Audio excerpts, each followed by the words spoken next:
রাজধানীর ব্যস্ততম গুলশান এভিনিউ, শত শত গাড়ি আর মানুষের ভিড়। ঠিক মাঝ রাস্তায় এক পথচারীকে একের পর এক আঘাত করে যাচ্ছেন এক তরুণী। সাধারণ কোনো ঝগড়া নয়, রীতিমতো চড়-থাপ্পড় আর ব্যাগ দিয়ে পেটানোর এই দৃশ্য এখন নেট দুনিয়ায় ভাইরাল।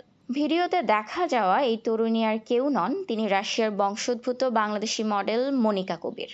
ঘটনার সূত্রপাত এক তুচ্ছ কারণে। ভিডিওতে দেখা যায় ট্রাফিক সিগন্যালে আটকে থাকা গাড়ির ফাঁক দিয়ে ব্যাগ কাঁধে রাস্তা পার হচ্ছিলেন এক পথচারী। যাওয়ার সময় ওই পথচারীকে ব্যাগটি মনিকার কোণে সামান্য ধাক্কা লাগে। এতেই ক্ষিপ্ত হয়ে ওঠেন মনিকা, বারবার ওই পথচারীকে ধাক্কা দিতে থাকেন এবং নিজের হাতে থাকা ব্যাগ দিয়ে সজোরে আঘাত করেছেন।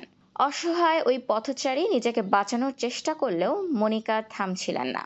অবাক করার বিষয় হলো, আশেপাশে অসংখ্য মানুষ দাঁড়িয়ে এই দৃশ্য দেখলেও কেউ এগিয়ে আসেননি। মারধর শেষে যখন ভিডিও ধারণকারী ব্যক্তির দিকে ক্যামেরা ঘোরে, তখন মনিকা কবিরকে দেখা যায় ক্যামেরার দিকে তাকিয়ে ফ্লাইং কিস ছুড়ে দিচ্ছিলেন। এতে অদ্ভুত আচরণ নেটিজনদের আরও বেশি ক্ষুব্ধ করেছে। ভিডিওটি ছড়িয়ে পড়ার পর থেকেই চলছে তীব্র সমালোচনা। কেউ বলছেন একজন পাবলিক ফিগার হয়ে মাঝ রাস্তায় এমন মারধর আইনত অপরাধ। আবার কেউ কেউ দাবি করছেন ওই পথচারী হয়তো কোনো অশোভন ইঙ্গিত করেছিলেন, যদিও এর কোনো সত্যতা এখনো পাওয়া যায়নি। মডেলিং খুব একটা নিয়মিত না হলেও বিভিন্ন সময়ে অদ্ভুত সব কন্টেন্ট ও সাক্ষাৎকার নিয়ে আলোচনায় থাকা মনিকা কবির এবার বিতর্কের নতুন জন্ম দিলেন। তুচ্ছ ঘটনায় মাঝ রাস্তায় এমন মারধর কি শুধুই মেজাজ হারানো, নাকি সস্তা জনপ্রিয়তার চেষ্টা?